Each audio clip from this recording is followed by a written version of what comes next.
લોકસભાની ચૂંટણી માટે વડોદરા શહેર ભાજપ કાર્યાલય ખાતે ક્લસ્ટર બેઠક મળી, જેમાં પ્રભારી પ્રદીપસિંહ જાડેજા, ગોરધન ઝડફિયા, શહેર ભાજપ પ્રમુખ સાંસદ રંજન ભટ્ટ, વડોદરા જિલ્લા પ્રમુખ સહિતના નેતાઓ હાજર રહ્યા હતા.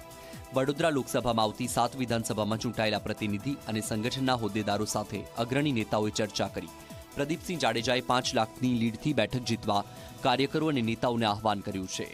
લાભાર્થી સંપર્ક, ગાંવ ચલો અભિયાન, વોલ પેઇન્ટિંગ સહિતના કાર્યક્રમો અંગે કાર્યકરોને માર્ગદર્શન પણ અપાયું. ઉલ્લેખનીય છે કે આ બેઠકમાં મોટાભાગના કાર્યકરો અને હોદ્દેદારો બેઠકમાં સમયસર ન પહોંચતા ખુરશીઓ ખાલી જોવા મળી હતી. ઓછી હાજરીથી વડોદરામાં ભાજપના સંકલન પર પણ સવાલ ઉઠવા લાગ્યા છે.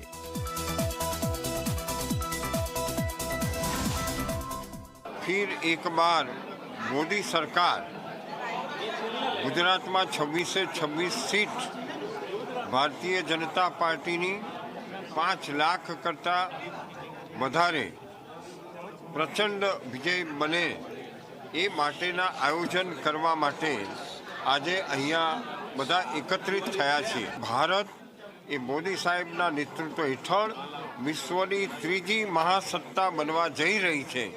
एवा प्रसंग में वडोदरा अग्रेसर भूमिका भजवे ए माटे आजनी आ मीटिंगनुं आयोजन करवामां આવ્યું.